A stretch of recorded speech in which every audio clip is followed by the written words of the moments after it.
గత కొద్ది రోజులుగా జనసేన టీడీపీ సీట్లు అనౌన్స్ చేస్తాయని అనేక ప్రచార మాధ్యమాలలో అనేక రకాలుగా సీట్ల గురించి వార్తలు వెలువడుతున్నాయి. ఇటువంటి పరిస్థితుల్లో ప్రైమ్ 9 న్యూస్ ఛానల్ సంబంధించి ఉమ్మడి కృష్ణా, ఉమ్మడి గుంటూరు జిల్లాల సీట్ల విషయంపై సరికొత్త సమాచారం లభించింది. పొత్తులో భాగంగా కృష్ణా జిల్లాలో 5 నుండి 6 సీట్లు అనౌన్స్ చేస్తారని విశ్వసనీయ వర్గాల సమాచారం.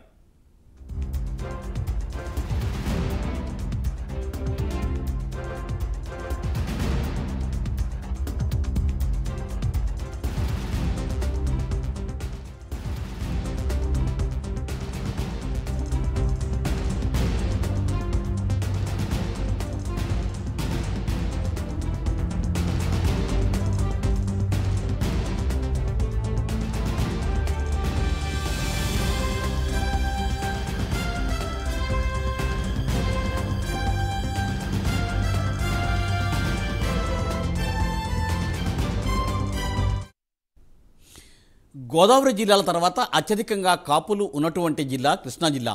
అందులోనూ జనసేనకు బలమైన నియోజకవర్గాలు ఉమ్మడి కృష్ణా జిల్లాలో 6 వరకు ఉండడం గమనార్హం. ఉమ్మడి కృష్ణా జిల్లాలో జనసేనకు కేటాయించిన సీట్లను చూసినట్లయితే అవనిగడ్డ, పెడన, కైకలూరు, విజయవాడ వెస్ట్, నూజివీడు, నందిగామ ఈ నియోజకవర్గాలలో జనసేన గెలిచే అవకాశాలు ఎక్కువగా ఉన్నాయి.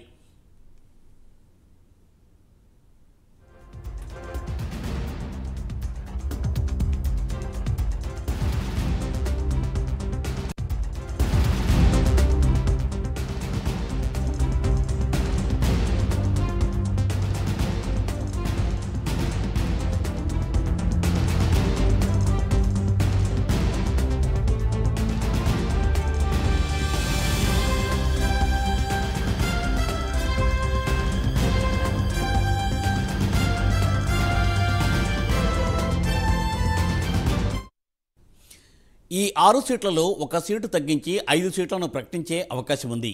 ఇందులో నూజివీడు లేక నందిగామ ఈ రెండింటిలో 1 సీటును మాత్రం తప్పనిసరిగా ప్రకటించే అవకాశం ఉంది. అదేవిధంగా గుంటూరు జిల్లాలకు వెళ్ళినట్లయితే తెనాలి, గుంటూరు వెస్ట్ సీట్లు కేటాయిస్తారని తెలియవస్తోంది. మొత్తం మీద పవన్ కళ్యాణ్, చంద్రబాబు మీటింగ్ జనసేనకు ఇచ్చే సీట్లపై ఒక క్లారిటీ వచ్చినట్లుగా తెలుస్తోంది.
ఇక నిన్న చంద్రబాబు నాయుడు అలాగే పవన్ కళ్యాణ్ మధ్య జరిగిన భేటీలో పశ్చిమ గోదావరి జిల్లా అలాగే కృష్ణా జిల్లాకు సంబంధించిన కొన్ని సీట్ల విషయంలో కొంత క్లారిటీ వచ్చినట్టు తెలుస్తోంది. దీనిపై మరింత సమాచారాన్ని మా ప్రతినిధి సాంబశివరావు అందిస్తారు. సాంబశివరావు. మూర్తి గారు, మనం చూసినట్లయితే జనసేన అధ్యక్షుడు పవన్ కళ్యాణ్ మరియు టీడీపీ అధినేత చంద్రబాబు ఇరువురు కూడా భేటీ అనేది చాలా ఏదైతే సీట్లకు సంబంధించి పలువురిలో ఆసక్తికరమైనటువంటి అంశాలను అయితే రేకెత్తినటువంటి పరిస్థితి. ఏదైతే గత కొద్ది కాలంగా సీట్లకు సర్దుబాటు విషయంలో ఇరువురు కూడా ఒక ప్రకటన చేయబడంతో అటు ఏదైతే కేడర్ ఎవరైతే ఉన్నారో ఏం జరుగుతుంది ఏంటనే ఆలోచనలో అయితే ఇప్పటికీ పడ్డటువంటి పరిస్థితి. అదేవిధంగా దాన్ని అదునుగా చూసుకుని ప్రతి అధికార పక్షంలో ఉన్న వాళ్ళు కూడా ఎదురుదాడి చేస్తున్నటువంటి పరిస్థితి. ఈ సమయంలోనే ఇరువురు కూడా నిన్న ఒక్క రోజునే 2 సార్లు సమావేశం కావడంతో ఒక్కసారిగా ఆంధ్రప్రదేశ్ రాజకీయం మాత్రం హీటెక్కిందని చెప్పాలి. అందులో భాగంగా ముఖ్యంగా మనం చూసినట్లయితే కృష్ణా జిల్లాకి సంబంధించి, అంటే ఉమ్మడి కృష్ణా జిల్లాకి సంబంధించి కొన్ని సీట్లను అయితే వారు ఖరారు చేసినట్లుగా మన సమాచారం అంతా ఉంది. అందులో ముఖ్యంగా మనం చూసినట్లయితే అవనిగడ్డకి సంబంధించి అవనిగడ్డ కాపు సామాజిక వర్గానికి చాలా ఎక్కువగా ఉంటుంది. గతంలో మనం చూసినట్లయితే ఒంటరిగా పోటీ చేసిన సమయంలో అటు ప్రజారాజ్యంలో కానివ్వండి, ఇటు జనసేన తరఫున ఒంటరిగా పోటీ చేసినప్పుడు కూడా అటు ప్రజారాజ్యంలో 38,000 ఓట్లు, జనసేన పార్టీకి 28,000 ఓట్లు రావడంతో అదేవిధంగా చాలా ఎక్కువ మంది కాపుకి సంబంధించి ఇప్పుడు జనసేన గ్రోత్ కూడా పెరగడంతో కంపల్సరిగా గెలిచే స్థానంగా అవనిగడ్డ సీట్ని అయితే కూడా వాళ్ళు చూసి అవనిగడ్డని కూడా రాసినట్టుగా తెలుస్తోంది. అదేవిధంగా పెడన నియోజకవర్గం, ఆ పెడన నియోజకవర్గంలో కూడా అనేక సమీకరణలు జనసేన పార్టీకి ఎక్కువగా అవకాశాలు ఉండడంతో అదేవిధంగా ఏదైతే కాపు సామాజిక వర్గం కానివ్వండి కానీ జనసేనకు మద్దతు ఇచ్చే సామాజిక వర్గాలు కూడా అక్కడ ఎక్కువగా ఉండడంతో ఎక్కువ పెడన నియోజకవర్గాన్ని కూడా అనౌన్స్ చేయడం జరిగింది, అనౌన్స్ చేస్తారని తెలుస్తోంది. అదేవిధంగా కైకలూరు ప్రజారాజ్యం పార్టీ ఇక్కడ 1000 ఓట్లతో మాత్రమే ఓడిపోయినటువంటి పరిస్థితి. అంటే గతంలో ప్రజారాజ్యం పార్టీకి వెన్నుదన్నుగా ఉండి నిలబడినటువంటి కైకలూరు ప్రజానికి మరలా ఏదైతే అక్కడ ఉన్నటువంటి కాపు ఓటర్లు కానివ్వండి, ఇతర సామాజిక వర్గాలు కానివ్వండి మళ్ళా జనసేనకి పట్టం కట్టాలని ప్రసరించేందుకు అక్కడ కూడా ఉన్నట్టుగా తెలుస్తోంది. అందుకు సంబంధించి కైకలూరుని కూడా ఈ యొక్క లిస్టులో చేర్చినట్టుగా కూడా తెలుస్తోంది. అదేవిధంగా విజయవాడ వెస్ట్కి సంబంధించి ఇప్పటికే అక్కడ చాలా సమీకరణాలు మారిపోతామని అధికార పార్టీ వాళ్ళు కూడా సీట్లు మార్చినటువంటి పరిస్థితి. అక్కడ ఉన్నటువంటి కేటర్ కూడా జనసేన పార్టీకి వైపు మొగ్గు చూపుతారన్నట్టుగా కూడా తెలుస్తోంది. దానికి సంబంధించి కూడా విజయవాడ వెస్ట్ను కూడా ఇక్కడ ఉమ్మడి కృష్ణా జిల్లాలో కేటాయించినట్టుగా తెలుస్తోంది. ఇకపోతే మిగిలింది నందిగామ, నూజివీడు. ఈ 2 నియోజకవర్గాల్లో ఒక నియోజకవర్గాన్ని మాత్రం కంపల్సరిగా జనసేన పార్టీకి కేటాయించాలని ఇరు పార్టీలు కూడా నిర్ణయించుకున్నట్టుగా తెలుస్తుంది. మొత్తం మీద ఉమ్మడి కృష్ణా జిల్లాలో అవనిగడ్డ, పెడన, కైకలూరు, విజయవాడ వెస్ట్, అంటే అవి కాకుండా నందిగామ మరియు నూజివీడు ఈ రెండింటిలో ఒక సీట్లను కేటాయించి ముందుకెళ్లాలని చూస్తుంది. ఈ సీట్ల విషయానికి వచ్చేసరికి ముఖ్యంగా మనం చూసినట్లయితే కొద్ది రోజులకి నిన్ననే పార్టీలోకి వచ్చినటువంటి బాలసోరి అక్కడ ఎంపీగా కనుక పోటీ చేస్తే ఏ సీటు కూడా ఓడిపోకుండా ఈ మూడు సీట్లు కూడా ముక్కుమ్మడిగా గెలిచేటువంటి అవకాశం వస్తుంది. మరొక సీటు మచిలీపట్నం. ఈ మచిలీపట్నం సీటు కూడా ఇప్పటికే ఆర్కే ఇక్కడ చాలా లోతుగా వెళ్తున్నటువంటి పరిస్థితి ప్రజల్లోకి. అది కూడా సమయానుకూలాన్ని బట్టి అక్కడ ఉన్నటువంటి కేడర్లను బట్టి కూడా అక్కడ కాపు సామాజిక వర్గం కూడా భారీగా ఉండడంతో అక్కడి నుంచి కూడా జనసేనకు కూడా ప్రాతినిధ్యం వహించేటువంటి అవకాశం కూడా దక్కనున్నట్టు కూడా తెలుస్తోంది. అంటే అందరు కనుక అటు టీడీపీకి కాకుండా జనసేనకి ఇస్తే అక్కడ నుంచి ఏదైతే ఇప్పుడు బాలసోరి ఉన్నారో ఆయన ఎంపీకి సంబంధించి కూడా 3 నియోజకవర్గాలు పెడన, మచిలీపట్నం, అవనిగడ్డ ఈ 3 నియోజకవర్గాల్లో కూడా బాలసోరి ప్రభావం ఎక్కువగా ఉంటుంది కాబట్టి ఈజీగా గెలుస్తారనేటువంటి నమ్మకం అయితే గట్టిగా కనబడుతోంది.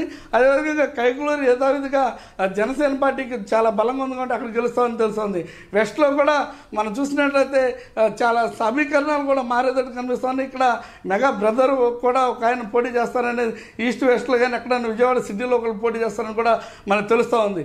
మొత్తం మీద ఉమ్మడి కృష్ణా జిల్లాలో ఈ యొక్క రాజకీయ సమీకరణాల దృష్ట్యానే ఈ యొక్క 4 నుంచి 5 సీట్లు కంపల్సరీగా ఇస్తారు అనేది మాత్రం కంపల్సరీగా తెలుస్తూ ఉంది. ఒక 6వ సీటు ప్రత్యామ్నాయంగా వస్తే కనుక రావచ్చు, లేదంటే 5 సీట్లు మాత్రం ఎట్టి పరిస్థితుల్లో కూడా జనసేన పార్టీకి అయితే వస్తాయని కూడా తెలుస్తోంది. మూర్తి గారు, మరి గుంటూరు జిల్లాలో జనసేన తీరుతెన్నులు ఎట్లా ఉన్నాయి? గుంటూరు జిల్లాలో జనసేనకి ఎన్ని సీట్లు వచ్చే అవకాశం ఉంది? ముఖ్యంగా మనం చూసినట్లయితే పవన్ కళ్యాణ్ ఏదైతే పొత్తులో భాగంగా ప్రకటన చేసిన తర్వాత పార్టీ కార్యాలయంలో పెట్టినప్పుడే నాదెండ్ల మనోహర్ అనే విధంగా కూడా తెనాలి సీట్ని అయితే ఆయన తెనాలిలో మీరు నాదెండ్ల మనోహర్ని గెలిపించాలంటూ కూడా చెప్పినటువంటి పరిస్థితి. కంపల్సరీగా అది జనసేనకి కేటాయిస్తారనేది అందరికీ తెలిసిన విషయమే. కాకపోతే అది అనౌన్స్మెంట్ అయితే అఫీషియల్గా రాలేదు కాబట్టి అది కంపల్సరీగా తెలుస్తున్న పరిస్థితి.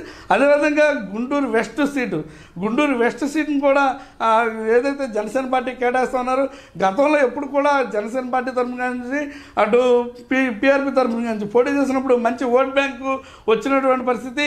అక్కడ బాగున్నాడు, అక్కడ పరిస్థితులు కూడా చాలా అనుకూలంగా ఉన్నాయి. అక్కడ పరిస్థితులన్నీ కూడా ఇప్పుడు గల్లా జయదేవ్ కూడా మారుతుండే, అక్కడ కొత్త వ్యక్తులు కూడా రావడం జరుగుతుంది. అక్కడ కాపు సామాజిక వర్గం కూడా చాలా బలంగా ఉంది. కాబట్టి అక్కడ ఎట్టి పరిస్థితుల్లో కూడా గుంటూరు వెస్ట్ కూడా గెలిచే అవకాశం ఉంది. కాబట్టి గుంటూరు వెస్ట్ని కూడా కేటాయిస్తానని వస్తుంది. అదేవిధంగా సత్తెనపల్లి ఇప్పుడు ప్రజెంట్ అంబటి రాంబాబు మీద చాలా అక్కడ వ్యతిరేకత ఉందంటూ కూడా చాలా ఊహాగానాలు అయితే వస్తున్నాయి. దాని నేపథ్యంలోనే అక్కడ టీడీపీగా జనసేన కన్నా హోరాహోరీ అయితే పోరు అయితే నడుస్తుంది. కానీ అది జనసేనకి కన్నా కేటాయించినట్లయితే కాపు సామాజిక వర్గం సత్తెనపల్లిలో కూడా భారీగా ఉంది. కాబట్టి ఆ సత్తెనపల్లి నుంచి కూడా యొక్క సీటుకు దక్కించుకునే అవకాశం అయితే జనసేన కనబడుతూ ఉంది. అక్కడ కూడా ఇచ్చినట్లయితే కనుక ఆ సీటు కూడా జనసేన కైవసం చేసుకుందంటూ కూడా జనసైనికులు అయితే ఇప్పుడు చెప్తా ఉన్నారు. కాపు సామాజిక వర్గం బలంగా ఉన్నటువంటి నియోజకవర్గాల్లో కూడా ఎక్కడైతే ఉన్నాయో, అంటే ఇప్పుడు ఉమ్మడి కృష్ణ కానివ్వండి, ఇటు గుంటూరు జిల్లా కానివ్వండి, ఎక్కడైనా కూడా కాపు సామాజిక వర్గం బలంగా ఉన్న చోట ఏవైతే అమాంతం పెరిగిందని చెప్పాలి. అదేవిధంగా మొత్తం మీద ఈ యొక్క సీట్లనైతే కృష్ణా గుంటూరు జిల్లాలో అధిష్టానం అయితే నిర్ణయించినట్టుగా కూడా తెలుస్తుంది. కానీ ప్రకటించడం ఒకటే ఆంతర్యంగా మిగిలింది. Thank you.